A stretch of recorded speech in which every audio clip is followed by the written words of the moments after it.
You're listening to The Philosopher's Note on Ask and It Is Given. More wisdom in less time. Hi, this is Brian. Welcome to The Philosopher's Notes on Ask and It Is Given. Learning to Master Your Desires by Esther and Jerry Hicks. We'll start with a quote. There is nothing that you cannot be, do, or have. That's from Esther and Jerry Hicks in their wonderful book, Ask and It Is Given. And for those unfamiliar, Ask and It Is Given is a book written by Esther and Jerry Hicks, who channel the wisdom of a group of beings from another dimension who are collectively called Abraham. If you're like me, that freaks you out a bit. Maybe it's my Catholic upbringing or a lack of imagination, but I still get a little uncomfortable with the idea that people channel other beings. In any case, this book rocks. If you haven't read it yet, go get it. If it's been a while since you read it, it might be time for a reread. And the book is really one big quote. It's pretty much the Bible for the law of attraction, and with the science of getting rich, the foundation of The Secret. That movie that took the world by storm recently. And I'd pretty much have to copy-paste the book to share all the goodness in it. But alas, that's not the point of these notes, so I'm going to bring you some of my favorite big ideas and trust you'll enjoy them. And of course, much more importantly, I trust you'll live the ones you find resonance with. All right, we'll start with the first big idea, the law of attraction. Quote, every thought vibrates, every thought radiates a signal, and every thought attracts a matching signal back. We call that process the law of attraction. The law of attraction says, that which is like unto itself is drawn. And so, you might see the powerful law of attraction as sort of a universal manager that sees to it that all thoughts that match one another line up. End quote. Now that's the best definition of the law of attraction I've read. And like I said, this book is pretty much the Bible for the law of attraction. In the book, Esther and Jerry compare the law of attraction to tuning a radio. You want to listen to something on 102.7 FM? Well, you don't expect to hear it if your radio's set to 98.7, do you? Of course not. The radio waves of one frequency can only be received by a matching tuner, right? Well, the same thing goes in the real world. If you want to receive love and abundance in your life, you need to set your tuner to the same vibrational frequency as love and abundance. To put it bluntly, if you're a jerk, do you expect to receive an overwhelming abundance of love in your life? It's impossible. You're putting out all kinds of jerk energy, and that's pretty much what you'll get back. I can see it in my own life, and I'm sure you can too. Let's take the most mundane example. Let's say we're calling customer service for something. Now, I can be an impatient, angry jerk, and guess what? If the conversation is long enough, typically even the usually kindest customer service agent will respond in kind. On the other hand, I can think about how grateful I am that I live in a world that even allows me to have the problem for which I'm seeking support, and call with an energy of gratitude and eagerness to light this person's day up. What happens? I have a great little exchange with the agent, and we both get off the phone with a smile. Why is that? Esther and Jerry would tell you it's the law of attraction. You're going to get back what you put out. As they say, quote, that which is like unto itself is drawn, end quote. I definitely agree. So pick your radio station consciously. Love songs, perhaps? And make sure you've got yourself tuned in to hear the wonderful music. All right, that leads us to the next big idea, a visionary. Quote, so for an observer, the better it gets, the better it gets. Or the worse it gets, the worse it gets. However, one who is a visionary thrives in all times. End quote. I love this. It's kind of a twist on the classic psychological idea of where we put our locus of control. You've probably heard it before, perhaps many times. Simply, in any given moment, we can choose to be creators of our reality or passive observers/victims of our reality. You can pretty much determine, scientifically, whether someone is consistently happy or not based on where they put their control. Tell me where you put control, and I'll tell you how happy you are. If you put control outside of yourself, which would be an external locus of control, meaning you blame a bad economy or bad relationship or someone's bad breath for all your problems, then guess what? You're going to go up and down with the circumstances of your world. Economy is good, you're good, or at least better. Relationship is good, you're good. Turn it around and eek, there you go, your life sucks. As Esther and Jerry say, quote, the better it gets, the better it gets. Or the worse it gets, the worse it gets. End quote. Now, juxtapose that with a creator, a visionary, someone who realizes they can choose how they will look at the world and how they will interpret every event. That's an internal locus of control. They are independent of the ups and downs of their outside world. And, you guessed it, they're much more consistently happy. As Esther and Jerry say, quote, "One who is a visionary thrives in all times," end quote. So how about you? Where's your locus of control? The book is all about empowering you to step into your role as a conscious creator of your reality. It's an incredibly powerful thing to do. So I'm kind of nudging you right now. What are you waiting for? Step into that role even more fully than you are now. And as we do that, we'll check into the next big idea, which is emotional fuel gauges. Quote, "When the fuel gauge on your vehicle indicates that the tank is empty, you do not criticize the indicator. You receive the information that it has offered you, and you do something about adding more fuel to your tank. Like that, a negative feeling is an indicator that your current choice of thoughts has you offering a vibration that is so out of harmony with your source energy that you are currently disallowing your full connection to that energy stream. You could say your tank is reaching empty. Your emotions do not create, but they do indicate what you are currently attracting.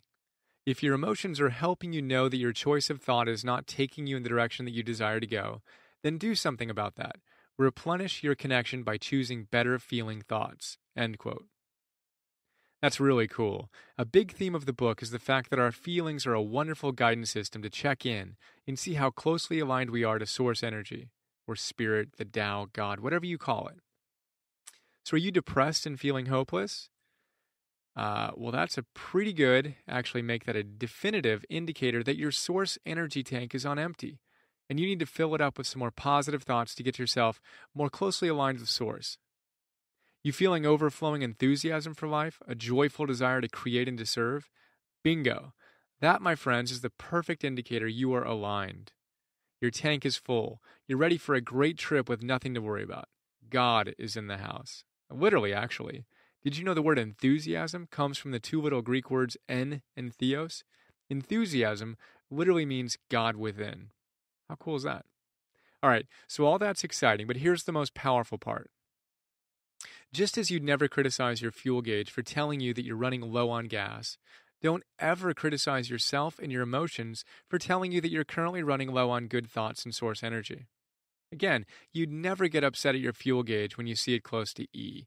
You'd simply pull over to the nearest gas station and fill up with some gas, right? Okay, so how about this? The next time you're feeling depressed, stressed, angry, whatever, take a look at your fuel gauge. Notice that you're running a little low on source energy, feel as much gratitude as you can possibly muster, and pull over to the next gas station. Whether that's doing some affirmations, going for a run or hike, playing with your baby, doing some volunteer work, dancing to your favorite song, meditating, thinking of all the things you're grateful for, doing a random act of anonymous kindness, whatever your gas station is, fill up with source energy, and you'll be back on the road in no time. Fun. And a friendly reminder, this is definitely all, yes, all supposed to be fun. So smile, dance, and enjoy this precious life of yours. I commit to doing the same. And let's move on to our next big idea here, which is your new job. Quote, "Your work is to simply determine what you want." I love that. So quick question for you. What do you want? Seriously, press pause and get out your favorite journal if you can, or just think about it if you're driving or at the gym or whatever. And if you have the journal at the top of the page, write things I want. And then create a nice little or a very big list of everything you can currently think of that you'd like to be, you'd like to do, and you'd like to have. You can go ahead and press pause. I will wait. All right, did you do it? Good. Now, asking ourselves what we want is probably the most important thing we can possibly do for ourselves, whether it's about big life visions and goals or in-the-moment stuff. For example, let's imagine you're in an argument with your significant other, or colleague, or friend, or whatever. I know it never happens to me either, but let's just pretend. Okay, so let's say that you're in this argument. In the middle of it, take a deep breath and ask yourself, what do I want right now? My hunch is the answer is not, I want to argue. Odds are it's more likely, I want so-and-so to understand why I care so much about this issue. Or, I want this argument to end. and I want to show up as the highest version of myself I'm committed to being. Now that's what you really want, and knowing that, you can create it. Okay, so how about this? You're stressed, overwhelmed with your work, whatever. Pause. Take a deep breath and ask yourself, what do I want? Not for the record, how am I going to get it done, but what do I want? Something magical happens when you ask yourself that simple question. When you're really clear on the what, the how seems to take care of itself. Try it out.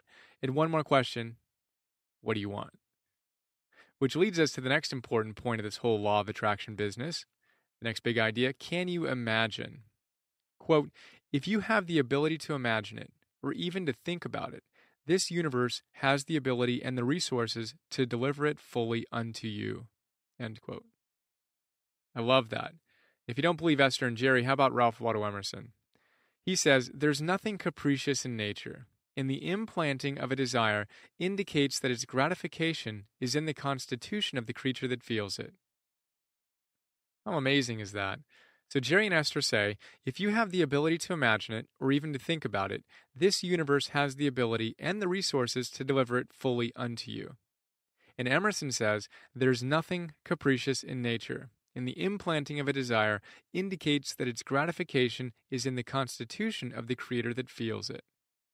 That's amazing. So if you're taking notes, it goes something like this. 1, get clear on what you want. 2, know that you wouldn't have the desire if you/the universe didn't have the ability to bring it to life.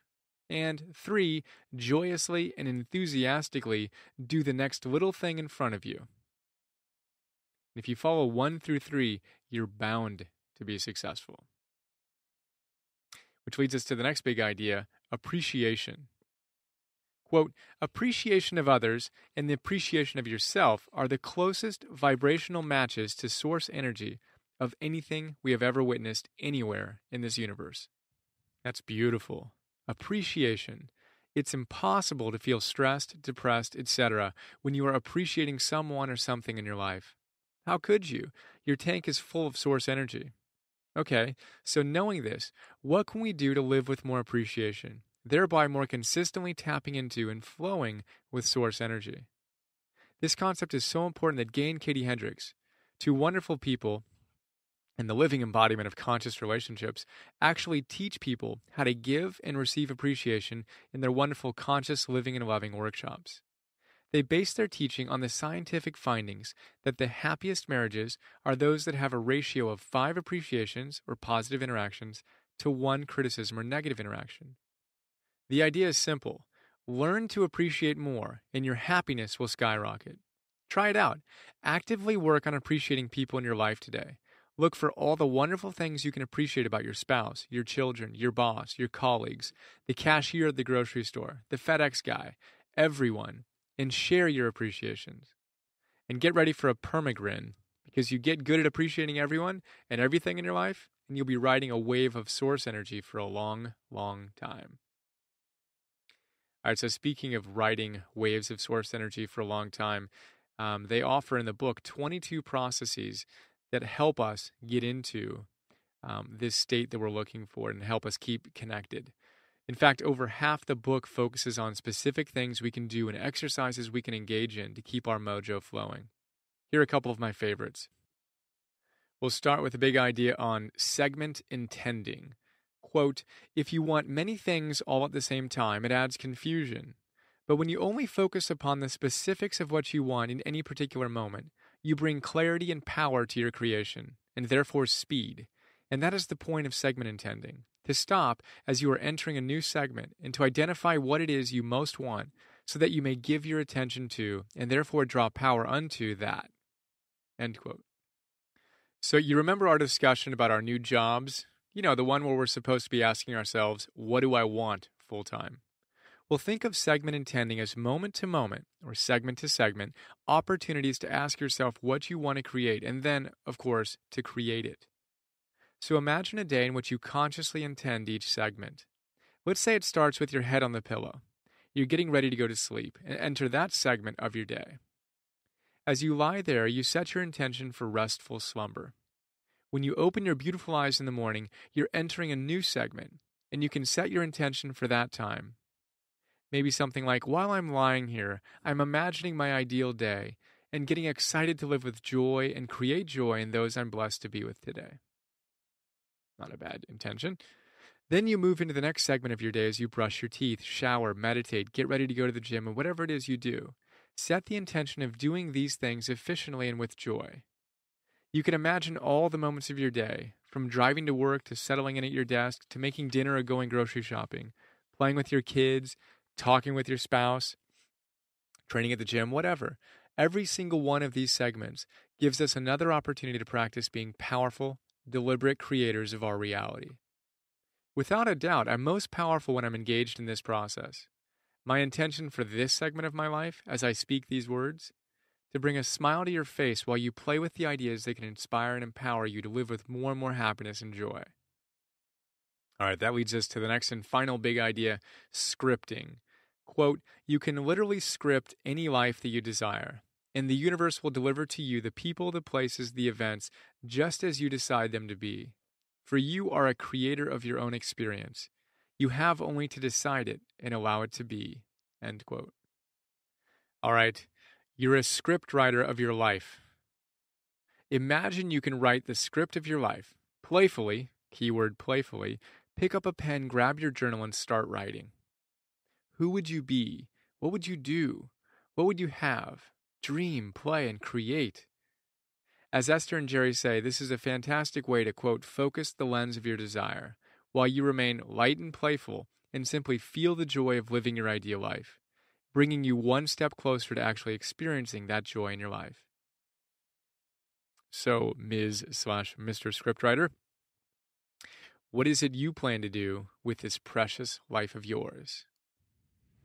All right, that wraps up this note on Ask and It Is Given. Let's look at a little bit more on Esther and Jerry Hicks.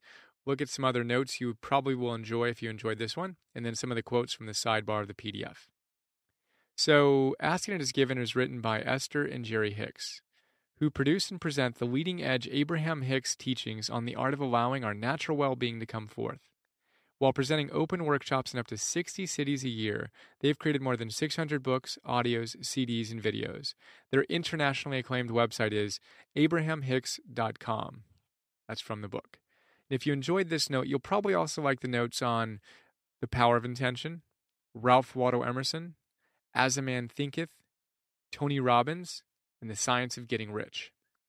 All right, now we'll look at those quotes in the sidebar. Start with Esther and Jerry Hicks, who say, it is our desire that you become one who is happy with that which you are and with that which you have, while at the same time being eager for more. That is the optimal creative vantage point, to stand on the brink of what is coming, feeling eager, optimistic anticipation, with no feelings of impatience, doubt, or unworthiness hindering the receiving of it. That is the science of deliberate creation at its best. And they say, you are here to experience outrageous joy. Ralph Waldo Emerson shares, enthusiasm is one of the most powerful engines of success. When you do a thing, do it with all your might. Put your whole soul into it. Stamp it with your own personality. Be active, be energetic, be enthusiastic and faithful, and you will accomplish your object. Nothing great was ever achieved without enthusiasm. Emerson also says, there's nothing capricious in nature, and the implanting of a desire indicates that its gratification is in the constitution of the creature that feels it. And Esther and Jerry Hicks say, if you have the ability to imagine it, or even to think about it, this universe has the ability and the resources to deliver it fully unto you. Esther and Jerry say, as you are moving through such a day, you will feel the power and the momentum of your intentions building. You will find yourself feeling gloriously invincible. You will feel as if there is nothing that you cannot be, do, or have, as you are seeing yourself again and again in creative control of your own life experience. And finally, Wayne Dyer says, when you change the way you look at things, the things you look at change. All right. Hope you enjoyed this note on Ask and It Is Given. And I ask you, what do you want?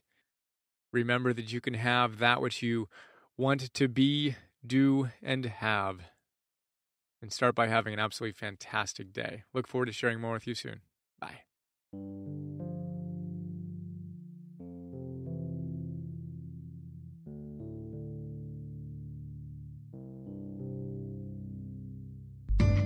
We hope you enjoyed this Philosopher's Note. Please go to www.philosophersnotes.com to download more.